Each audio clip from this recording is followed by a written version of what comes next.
Hello my dear friends, मैं गगन कपूर और हम लोग पढ़ रहे थे फाइनेंशियल अकाउंटिंग का सबसे प्यारा सा चैप्टर इन्वेंट्री वैल्यूएशन।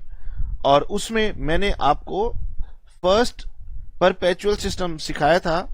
इस परपेचुअल सिस्टम में हम लोग क्या करते हैं, स्टॉक लेजर बनाते हैं। और ये मैंने आपको बताया था कि फीफो और weighted average plus on the safer side LIFO method और बताया था। तो स्टॉक को जब हम कैलकुलेट करते हैं तो स्टॉक की कॉस्ट निकालने का जो प्रॉपर वे है वो परपेचुअल सिस्टम है, यानी कि स्टॉक लेजर बनाइए। लेकिन एक छोटी ऑर्गेनाइजेशन ये कहती है कि गगन सर सारा दिन यही काम में करते रहें, हमारे पास तो अकाउंटेंट है नहीं, हम क्या करें, हम तो स्टॉक लेजर बनाते नहीं, तो क्या हम अपना फाइनल अकाउंट्स नहीं बना सकते? तो वो भी बना सकते हैं। उनके लिए हम लोग फॉलो करेंगे पीरियोडिक सिस्टम। तो स्मॉल ट्रेडर्स इन लोगों को फॉलो करते हैं। In this case we don't prepare stock ledger. ठीक है, तो आज हम पीरियोडिक सिस्टम की आपके साथ बात करेंगे। तो हमारा कंसेप्ट नंबर 2 हो गया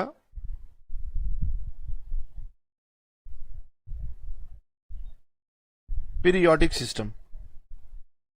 बहुत ही आसान होता है, शॉर्टकट मेथड है। Now in this system we do not prepare stock ledger. अब सर स्टॉक लेजर अगर नहीं बनाएंगे तो फिर स्टॉक का पता कैसे चलेगा? In this system first we will calculate units of closing stock. सबसे पहला काम तो हो जाएगा कि सर क्लोजिंग स्टॉक के यूनिट्स बताइए कितने हैं, और क्लोजिंग स्टॉक की यूनिट्स कैसे पता लगाएंगे, वही तो हमने स्टॉक लेजर तो बनाया नहीं।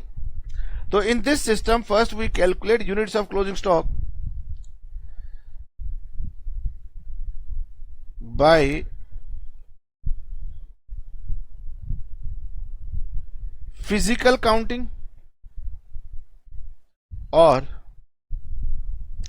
ऐसे में हम लोग क्या करते हैं, ऐसे में हम या तो फिजिकल काउंटिंग करके देख लेते हैं कि भाई 31 मार्च के दिन भाई चेक कर लो, फिजिकली काउंट करके देख लो स्टॉक कितना पड़ा हुआ है गोडाउन में। हम कहते हैं यूनिट्स, पहले यूनिट्स पता लगाओ। ठीक है, अगर फिजिकल काउंटिंग नहीं करते तो हम लोग क्या करते हैं, हम लोग एक सिंपल सी कैलकुलेशन कर लेते हैं eight the end of the accounting period. या तो आप फिजिकल काउंटिंग करके देख लो कि हाँ हमारे पास कितने यूनिट्स का सामान बचा हुआ है। तो जैसे हमारे पास गोडाउन है वैसे हम स्टॉक लेजर बनाते हैं, हमें पता है हमारे पास कितना स्टॉक है। लेकिन अगर मैं स्टॉक लेजर नहीं बनाता तो मैं अपने स्टाफ को भेजूंगा, यार जरा काउंट करके बता कौन से पर्टिकुलर मटेरियल के कितने ड्रम पड़े हुए हैं, तो वो काउंट हो जाएगा। किस मटेरियल के कितने बॉक्सेस पड़े हैं, किस मटेरियल की कितनी बोरियां पड़ी हुई हैं, वो काउंट करके बता देगा। तो एक तो तरीका होता है फिजिकल काउंटिंग। और अगर फिजिकल काउंटिंग नहीं करना चाहते तो हम लोग क्या करते हैं, दूसरा तरीका ये होता है कि हम एंड ऑफ द पीरियड पे कैलकुलेशन करते हैं। वो कैलकुलेशन होती है ओपनिंग यूनिट्स कितनी है, units purchased during the period. अब हम अपने अकाउंटेंट से कहते हैं कि भैया साल भर में बिल लेकर आओ, बताओ आपने कितने यूनिट्स परचेज किए थे, और माइनस यूनिट्स सोल्ड। ये सब हम यूनिट्स में बात कर रहे हैं। तो हमारे पास क्लोजिंग स्टॉक के यूनिट्स आ जाएंगे, हमारे पास क्लोजिंग स्टॉक के यूनिट्स आ जाएंगे। तो यानी हमारे पास दो तरीके हैं, या तो क्वेश्चन बताएगा कि गगन सर हमने फिजिकल काउंटिंग कर ली और हमारी काउंटिंग के अकॉर्डिंगली इतने यूनिट्स निकल के आते हैं, या फिर हम कैलकुलेशन करेंगे। अब सर ये बातें हमें कैसे समझ में आएंगी, तो क्वेश्चन की हेल्प से समझ में आएंगी। तो आइए मैं आपको क्वेश्चन दिखाता हूं। हम लोग आपके साथ पढ़ने जा रहे हैं question number 2। From the following information calculate cost of sales, gross profit and value of closing stock. तो अभी ये कैसे निकलेंगे भूल जाते हैं, अभी हम स्टॉक की बात करते हैं।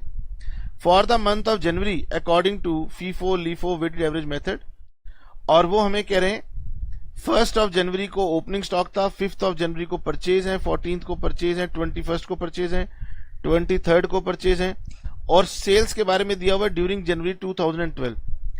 अब स्टूडेंट कह रहा है कि सर इस पूरे क्वेश्चन में ये तो कहीं पे भी नहीं लिखा कि हमें पीरियोडिक बनाना है या परपेचुअल बनाना है। तो मैंने कहा चलो ठीक है, आप बना के देखिए, परपेचुअल का स्टॉक लेजर बना के देखिए। आप बना ही नहीं पाएंगे। क्यों नहीं बना पाएंगे? क्योंकि इस क्वेश्चन में जो सेल्स हैं, इन सेल्स की इंडिविजुअल डिटेल्स नहीं दी हुई। क्वेश्चन नंबर 1 में देखेंगे तो आपको इंडिविजुअल सेल्स की डिटेल्स दी हुई थी, लेकिन यहां पर उसने कंबाइंड लिख दिया।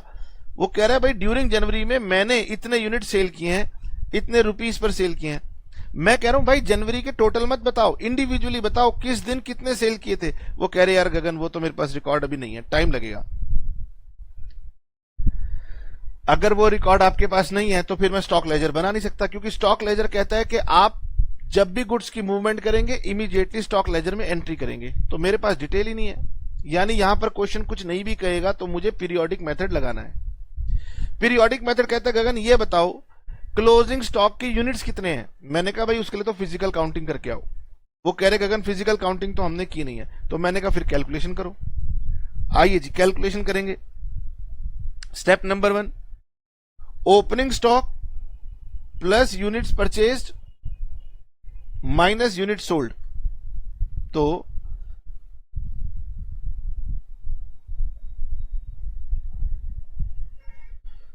Solution number 2। ओके, पहले हम कर रहे हैं calculation of units of closing stock. Sir क्या हम यहां पर लिखें कि हम परपेचुअल मेथड फॉलो कर रहे हैं या पीरियोडिक मेथड फॉलो कर रहे हैं? आपको लिखने की जरूरत नहीं है, एग्जामिनर अपने आप समझ जाएगा। लेकिन सर हम फिर भी लिख दें तो आपकी मर्जी है, लिख दो पीरियोडिक मेथड है। तो ये calculation of units of closing stock. तो opening stock units 500, units purchased during the period of January, तो यहां 800, 700, 800, 700,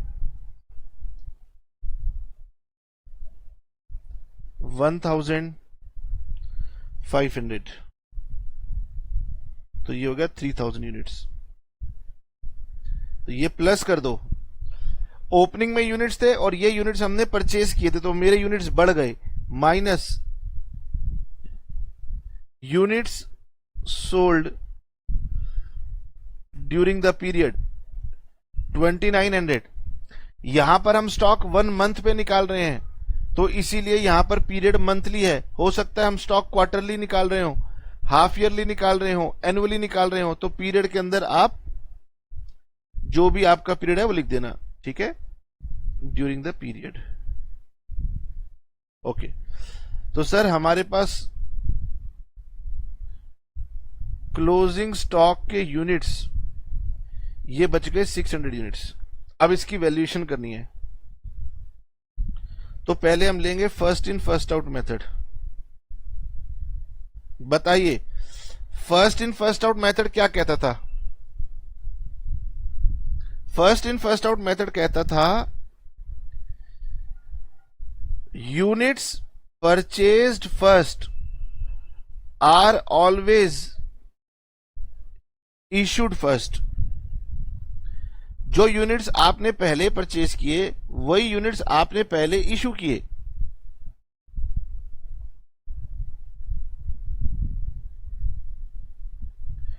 तो सर क्या मैं यहां पर इशू की वैल्यूएशन कर रहा हूं? नहीं, यहां पर इसकी सेकंड लाइन ज्यादा इंपॉर्टेंट है।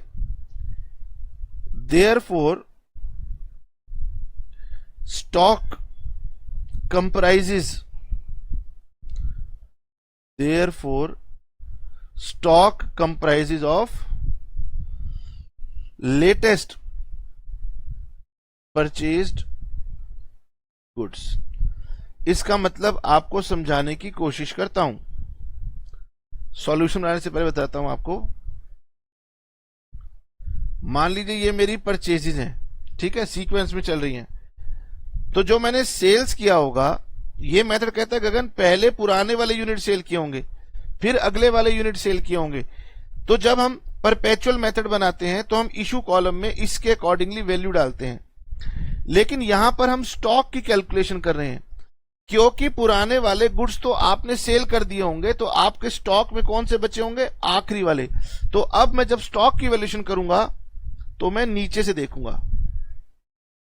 आप जाकर के जब स्टॉक लेजर बनाते हो तो आप कहोगे गगन सर फीफो मेथड में इशू कॉलम में आप कहते थे ऊपर से देखना, तो वहां पर मैं इशू को देख रहा था, यहां पर मैं स्टॉक को देख रहा हूं।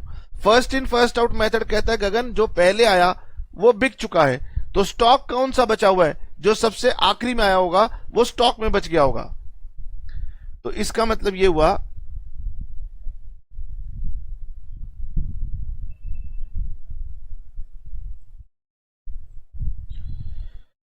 कि फीफो मेथड में मेरे पास 600 यूनिट्स हैं और मैं इनको रिवर्स ऑर्डर में देखूंगा। इसका मतलब जो 600 यूनिट्स मेरे पास बची हुई हैं, फीफो मेथड कहता है गगन तुम्हारे पास उनमें से ये 500 यूनिट्स होंगी और इसमें से आपके पास 100 यूनिट्स होंगी। फीफो मेथड कहता है जो पहले आया वो पहले सेल हो गया, तो बचा कौन सा है, नीचे से चेक करो। स्टॉक में कौन सा बचा है, नीचे से चेक करो, इसलिए मैं नीचे से चलूंगा। तो 500 यूनिट सबसे आखिरी में मैंने परचेज किए थे eight the rate of ₹9 per unit.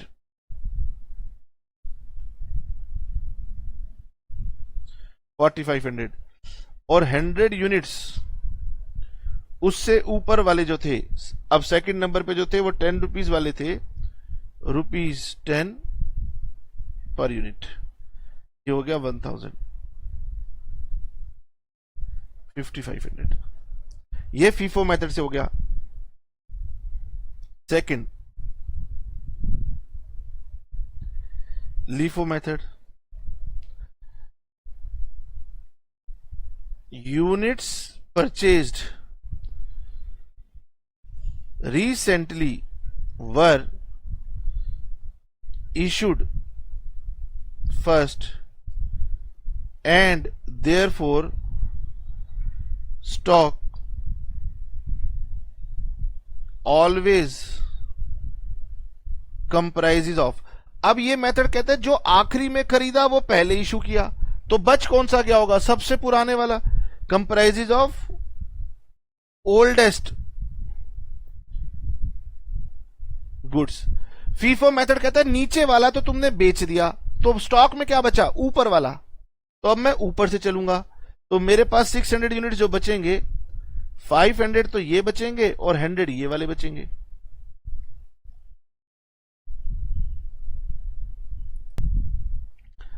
तो अभी भी हमारे पास हैं तो 600 यूनिट्स,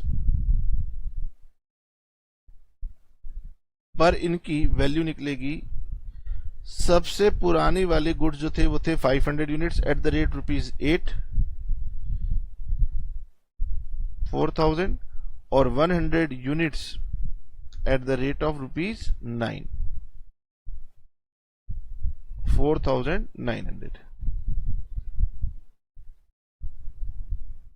थर्ड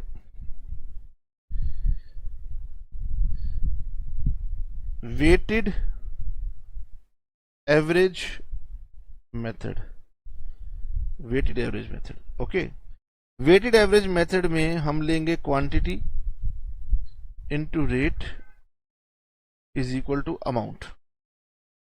तो सबसे पहले हमने 500 यूनिट्स हमारे पास थे एट द रेट ऑफ ₹8, 4000। उसके बाद हमने परचेज की 800 units at the rate of ₹9, 800 units at the rate of 9,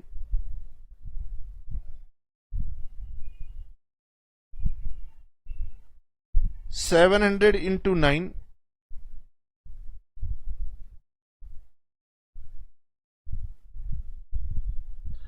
1000 into 10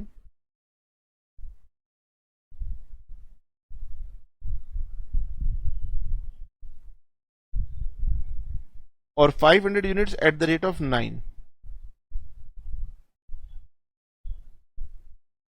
ठीक है, ये आपका ओपनिंग स्टॉक है और ये आपकी कॉस्ट ऑफ परचेजेज है। ठीक है, टोटल कैलकुलेटर लीजिए। अब मैं ना फिजिकल कैलकुलेटर का यूज कर रहा हूं, ठीक है, आपके पास भी होगा। कोई भी सिंपल सा कैलकुलेटर आपको एग्जाम में अलाउड है। ठीक है, हम ये वाला कैलकुलेटर ज्यादा यूज करते हैं। सिंपल कैलकुलेटर एग्जाम में अलाउड है। तो 4000 प्लस 7200 प्लस 6300 प्लस 10000 प्लस 4500, मेरे पास वैल्यू आ गई 32000। अब मैं अकेले कर रहा हूं, हो सकता है मुझसे गलती हो जाए। अगर गलती हो जाए तो मेरा कॉपी करने के बजाय अपनी फिगर ले लेना। यूनिट्स 500 प्लस 800 प्लस 700 प्लस 1000 और plus 500, 3500।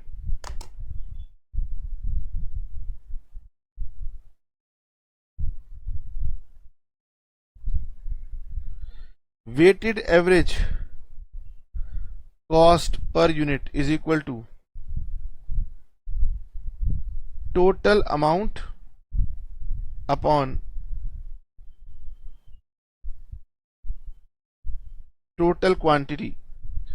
Total amount 32,000, total quantity 3500। तो 32,000 में अगर हमने 3500 यूनिट्स परचेज किए थे तो 1 यूनिट की कॉस्ट आती है 9.1428। अगर 2 डेसिमल तक लेता हूं तो 9.14 लूंगा। अब इसमें राउंडिंग ऑफ करना पड़ेगा क्योंकि हमारे पास 9.1428 समथिंग इस तरीके से आ रहा है। ये वेटेड एवरेज मेथड में जो इशू किए वो भी इस प्राइस पे किए, जो सेल किए वो भी इस प्राइस पे किए, जो स्टॉक बचा वो इस प्राइस पे बचा। तो value of stock is equal to 600 units at the rate of 9.14।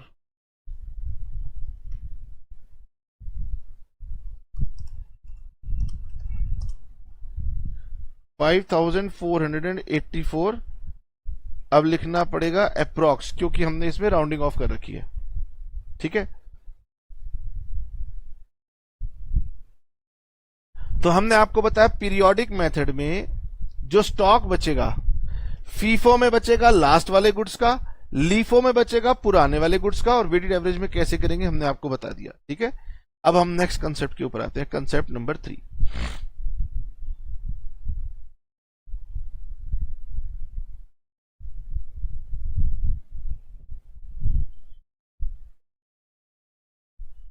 Calculation of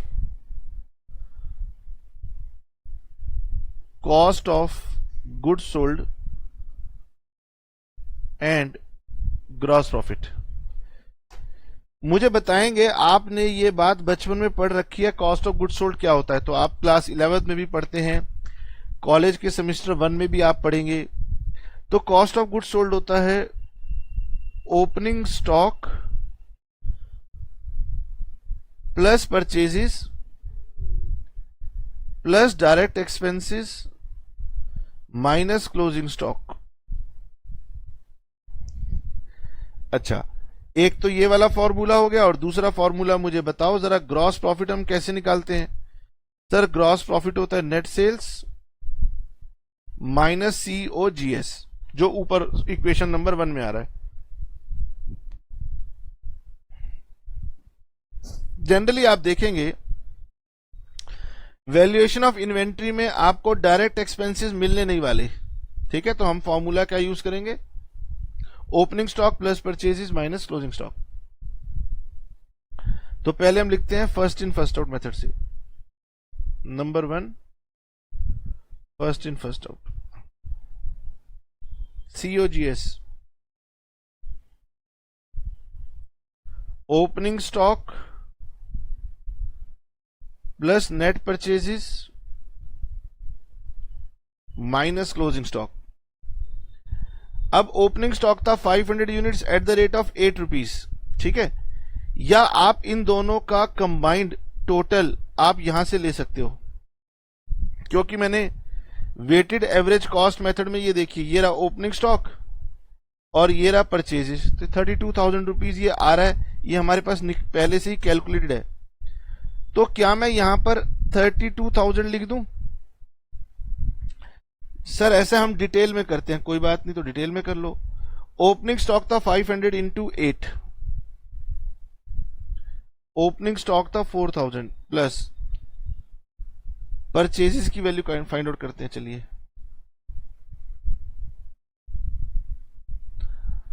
तो आपने यहां से लेकर यहां तक की वैल्यू निकालनी है। इसकी तो हमने निकाल ली 4,000, तो 8 9 जा 7200, 700 इंटू 9 6300,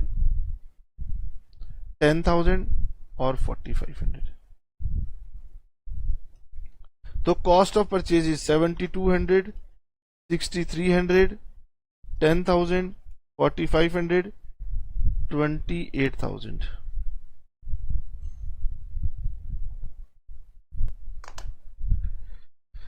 तो यहां लिखेंगे 28,000 और माइनस क्लोजिंग स्टॉक की वैल्यू क्या आई थी वो हमने फाइंड आउट की थी।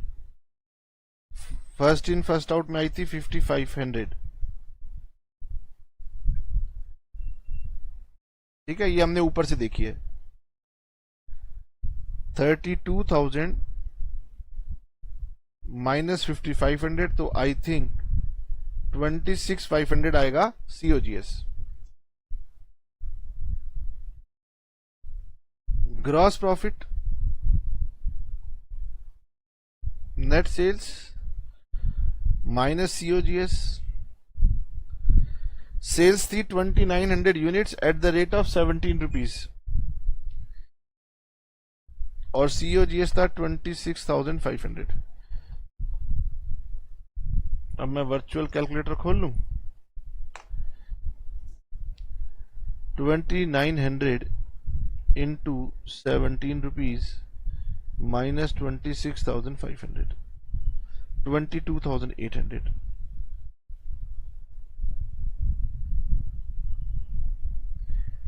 Second, LIFO. तो लीफो मेथड में भी सीओजीएस तो वही रहेगा, opening stock plus purchases minus closing stock.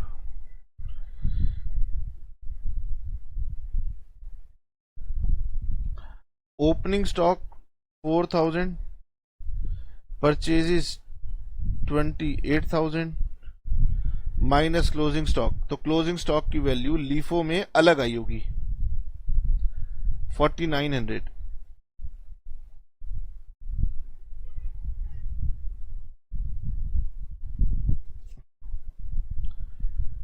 $32,000 minus 4,900, तो ये हो गया ₹27,100। Gross profit, net sales minus COGS.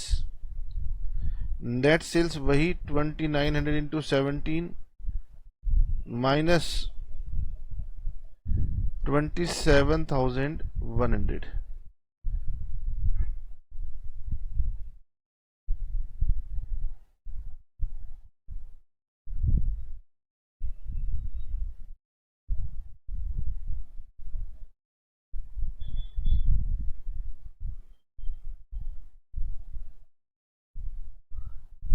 $22,100। Third,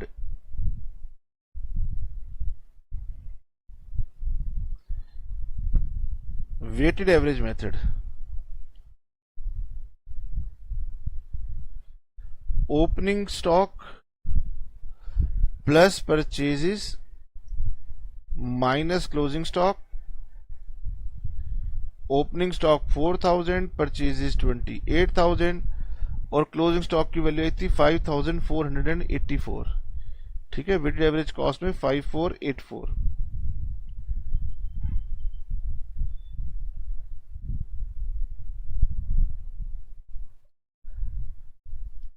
32,000 minus 5484,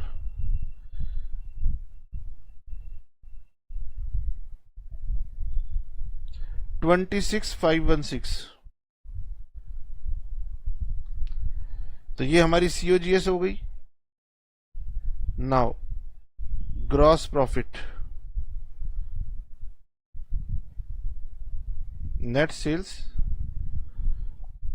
minus COGS, 2900 units at the rate of 17 rupees minus 26,516, so 49,300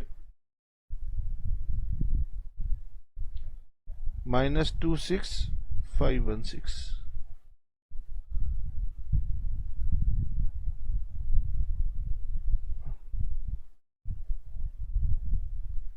22,784। ठीक है, तो आपने देखा अलग अलग मेथड में स्टॉक की वैल्यू अलग अलग आएगी और उसी वजह से अलग अलग मेथड में प्रॉफिट भी अलग अलग आएगा। तो आप कौन सा सही है और कौन सा गलत है, तो अकाउंटिंग में सही गलत प्रिंसिपल से डिसाइड होता है। और इसीलिए ये जो हमारा प्रिंसिपल है ये बताता है कि गगन AS2 इसीलिए लाए गए ताकि जो अलग अलग वेरिएशन है उसको खत्म कर सके। तो उसने दो ही मेथड सजेस्ट किए कि आप या तो फीफो लगाइए या वेटेड एवरेज लगाइए, लीफो लगाने को मना किया। लीफो हम क्यों लगाते हैं, क्योंकि यूनिवर्सिटी के अंदर ये क्वेश्चन अक्सर पूछ लिया जाता है कि अच्छा लीफो के अकॉर्डिंगली बना दो। पुराने टाइम में कई क्वेश्चन आए हुए हैं, इसलिए हमने लीफो को सीखा। ठीक है, तो सर तीनों में आंसर लगे, तीनों में से कौन सा सही है और कौन सा गलत है, तीनों सही है। बस अकाउंटिंग ये कहती है गगन कोई भी बिजनेसमैन को एक प्रिंसिपल फॉलो करना चाहिए और हर साल वही प्रिंसिपल कंटिन्यूड फॉलो करना चाहिए, ऐसा AS1 में लिखा है, कंसिस्टेंसी। तो हमने लास्ट क्लास में परपेचुअल सीखा, आज हमने पीरियोडिक सीखा और फिर हमने ये देखा कि जब परपेचुअल करते हैं तो इशू की प्राइसिंग कर रहे थे और जब पीरियोडिक कर रहे थे तो हम स्टॉक की वैल्यू निकाल रहे थे। तो दोनों में थोड़ा सा संभल के काम कीजिएगा, एक दो क्वेश्चन करेंगे, इजीली बन जाएगा। आपके पास जो भी बुक है उस बुक से ट्राई कीजिए। ठीक है, अब सर क्या कराएंगे, अब मैं आपको एक और चीज कराता हूं, next concept.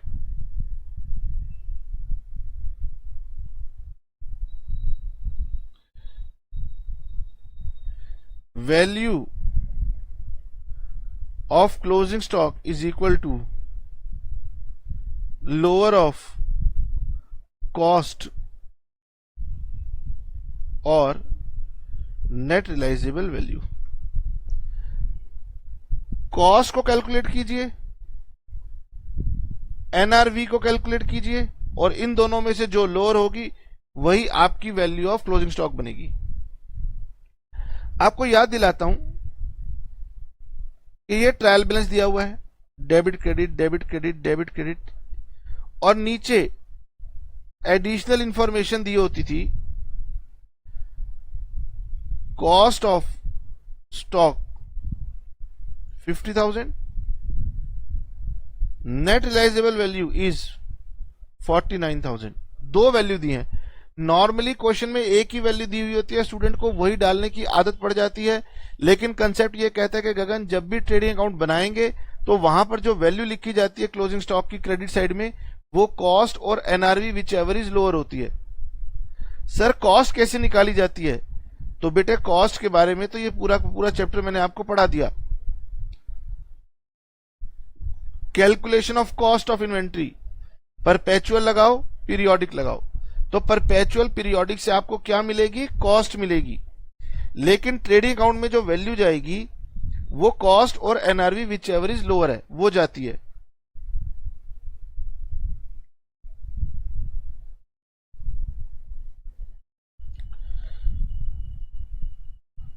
What do you mean by net realizable value is equal to estimated selling price या estimated selling value minus estimated selling expenses minus estimated cost of completion in case of WIP. WIP मतलब work in progress.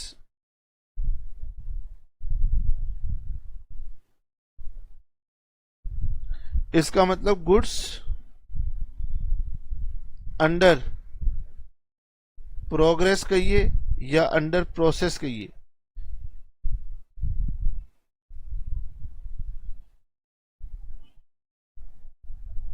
Okay,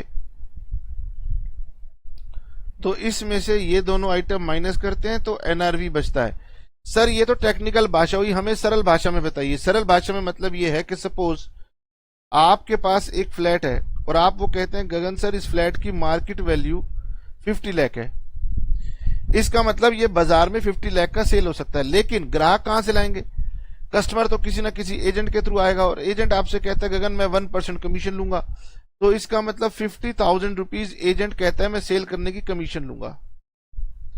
तो बताओ मुझे net क्या realise होगा? 49.5 लाख. इसको बोलते हैं एनआरवी. एनआरवी का मतलब मार्केट प्राइस नहीं है. अरे भाई मार्केट प्राइस में अगर बेचोगे तो बेचने में कोई खर्चा करना है क्या? माइनस कर दो. सर मेरे फ्लैट में ना एक प्रॉब्लम है, वो कह रहा है कि भाई मैं तुम्हारा फ्लैट नहीं ले रहा, ये फ्लैट पूरा बेकार हो रखा है, इसको व्हाइट वॉश करा के दो तभी मैं लूंगा. वो कह रहा है भाई मैं मकान लेके इसको व्हाइट वॉश नहीं करवाने वाला, आपने इस मकान का व्हाइट वॉश इतना खराब किया हुआ है, मुझे व्हाइट वॉश करवा करके दो. और आपने कंपनी से करवा के देना है. आपने कंपनी में फोन किया, हाँ जी नैरो लेग जी मेरा फ्लैट है इसको व्हाइट वॉश कर दो. तो कंपनी कह रही है ठीक है इसको व्हाइट वॉश कर देंगे, लेकिन कंपनी कह रही है कि व्हाइट वॉश करने के गगन 2 लाख रुपए लगेंगे. तो बताओ एनआरवी क्या हो गया?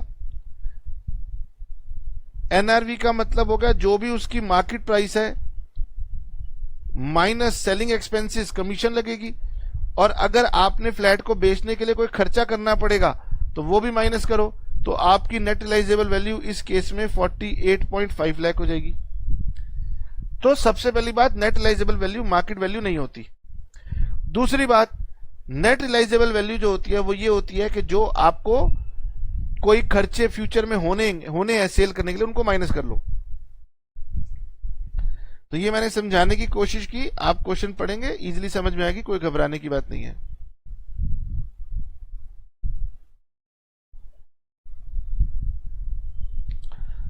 आइए जी क्वेश्चन करके देखते हैं.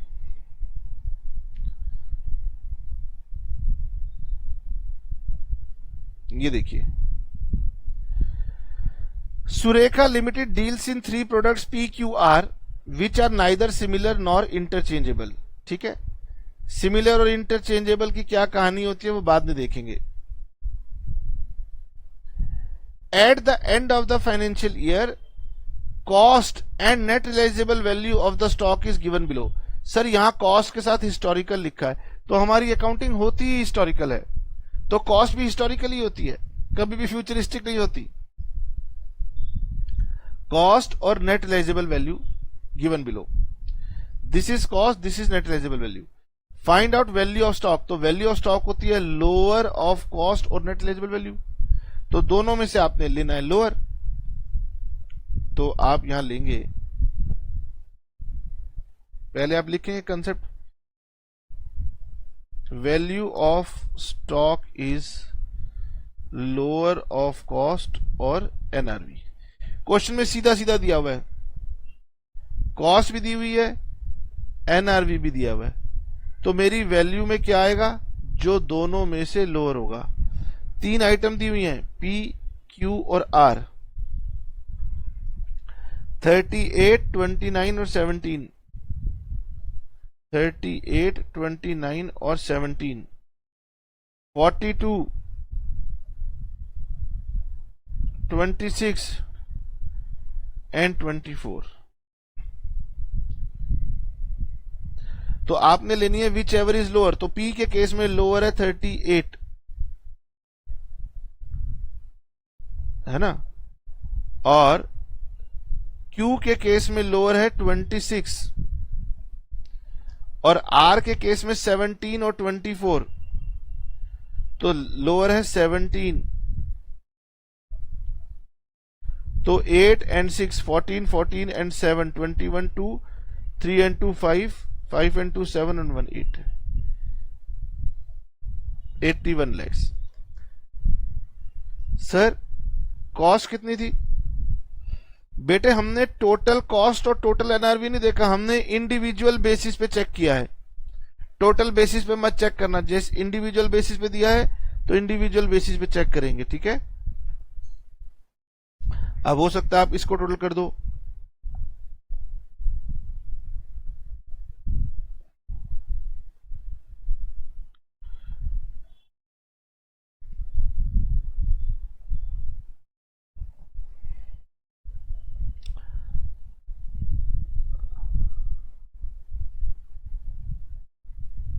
तो हमने टोटलिटी बेसिस पे नहीं चेक किया, हमने कैटेगरी वाइज चेक किया या इंडिविजुअल वाइज हमने चेक किया, ठीक है। तो जो वैल्यूज आई हैं वो इंडिविजुअल वाइज लेकर के फिर टोटल किया गया है, ऐसे मत ले लेना।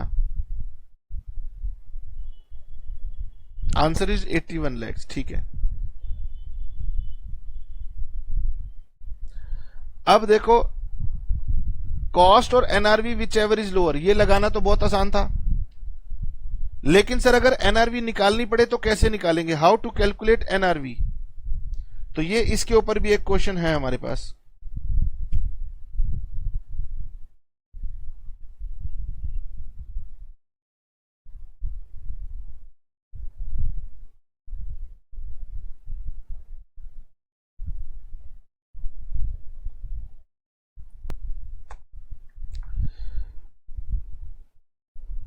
From the following information, find out the value of stock as on this date according to AS2. Cost of physical stock was 2 lakh. Okay.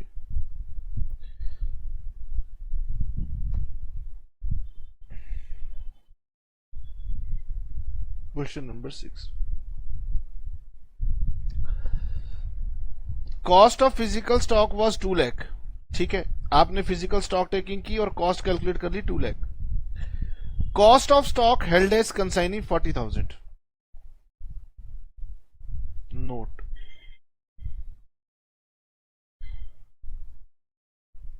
Stock held as consignee means we are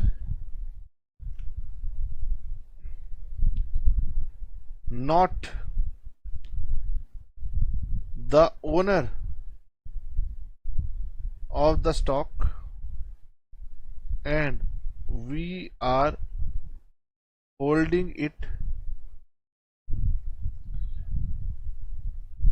in the capacity of an agent. Stock held as consignee, मैं consignee हूं, इसका मतलब मैं agent हूं, इसका मतलब वो सामान तो मेरे पास है लेकिन मैं उसका ओनर नहीं हूं, ओनर तो कोई और है। तो क्या मैं उसे अपना दिखा सकता हूं? इसका मतलब नहीं। तो इसका मतलब मेरी जो स्टॉक की कॉस्ट है ना वो 2 लाख नहीं है, 2 लाख में से 40,000 का सामान सिर्फ मेरे पास पड़ा है, मैं उसका ओनर ही नहीं हूं। तो यानी मेरे पास जो सामान पड़ा है उसकी कॉस्ट है 1,60,000। पहले कॉस्ट को ठीक किया, ठीक है। फिर क्वेश्चन कहते हैं stock was expected to realise normal selling price of 150% of cost. तो वो कहता है कि भाई आपको रियलाइज क्या होगा, नेट रियलाइजेबल वैल्यू क्या होगी, कॉस्ट का 150%, एक्सेप्ट, इसकी कुछ एक्सेप्शन है। वो कहते हैं except for the following goods. एक तो 10,000 के गुड्स जो कॉस्ट है उसकी एनआरवी अलग होगी, और जो 20,000 वाले गुड्स हैं उनकी एनआरवी अलग होगी। इसका मतलब मैं 3 कैटेगरी बनाता हूं, पहला, दूसरा और तीसरा, ठीक है। टोटल गुड्स की जो कॉस्ट है वो 1,60,000 है।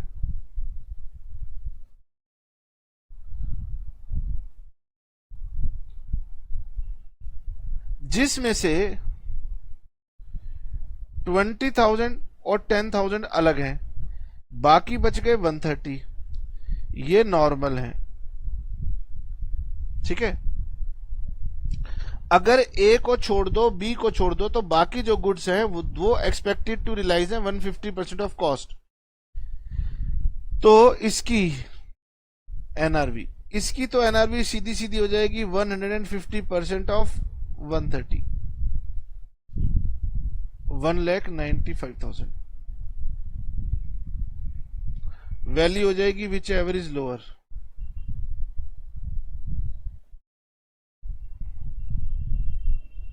ठीक है, जो गुड्स कॉस्टिंग 10,000 है that were damaged and expenditure of 10% of normal selling price was necessary to realise the cost, यानी दूसरी कैटेगरी के गुड्स हैं डैमेज्ड।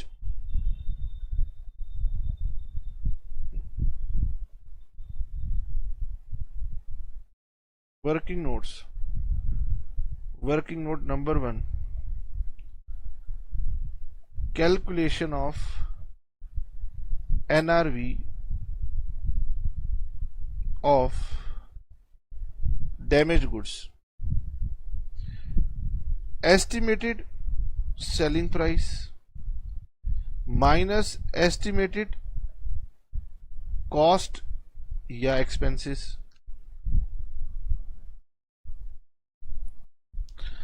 आओ जी देखें एस्टिमेटेड सेलिंग प्राइस कितनी है। गुड्स कॉस्टिंग 10,000 वर डैमेज्ड, ठीक है। An expenditure of 10% of normal selling price, अगर इन गुड्स को हम नॉर्मल जिस प्राइस पे सेल करते हैं उसका 10% तो हमें एक्सपेंडिचर करना पड़ेगा। Was necessary to realise the cost, अगर मैं इसकी इंटरप्रिटेशन करूं तो वो ये कहना चाहते हैं कि गगन ये जो गुड्स डैमेज है ना, इन्हें अगर हम 10,000 में बेचना चाहें तो हमें 10% नॉर्मल सेलिंग प्राइस की कमीशन देनी पड़ेगी।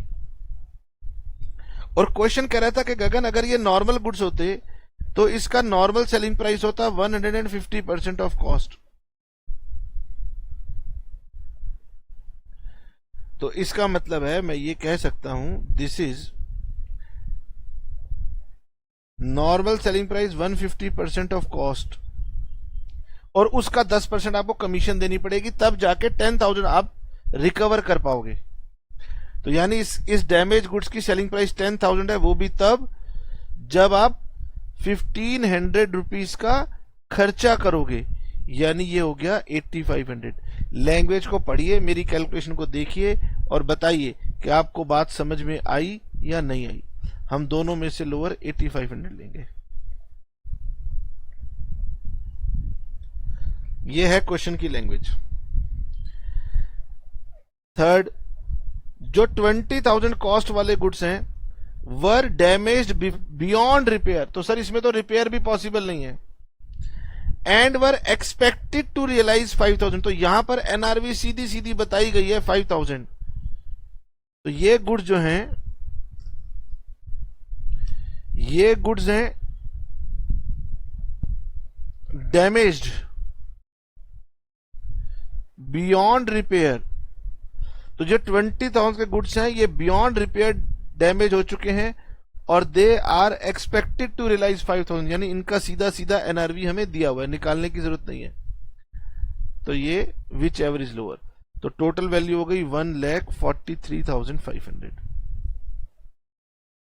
ठीक है, तो जो भी हमने आज पढ़ाया उसको रिवाइज कीजिएगा। आज हमने आपको बेसिकली पर पीरियोडिक पढ़ाया है, लास्ट क्लास में हमने आपको परपेचुअल पढ़ाया था। एग्जाम में 90% टाइम्स जो क्वेश्चन आता है वो परपेचुअल और पीरियोडिक का आता है। आप अगर असाइनमेंट में भी देखेंगे तो ज्यादातर क्वेश्चन आपको वही परपेचुअल परपेचुअल परपेचुअल पीरियोडिक वही मिलने वाले हैं, ज्यादातर परपेचुअल। परपेचुअल में भी क्या है, सेल्स रिटर्न आ जाएगी, परचेज रिटर्न आ जाएगी, कोई शॉर्टेज ऑफ गुड्स आ जाएगी, तो शॉर्टेज ऑफ गुड्स को हम इशू की तरह ट्रीट करते हैं और कुछ भी नहीं करते। तो आप इसको करके देखिएगा। आज हमने पीरियोडिक बताया और आज हमने कॉस्ट और NRV which ever is lower का कंसेप्ट बताया, और एनआरवी क्या होती है ये हमने आपको बताया। ठीक है, इतना करिएगा। उसके बाद एक क्लास और लगेगी, उसमें हम बचे हुए कंसेप्ट बता देंगे और फिर ये चैप्टर कंप्लीट हो जाएगा। पढ़िए। टाटा, बाय बाय, सी यू। मिलेंगे नेक्स्ट क्लास में।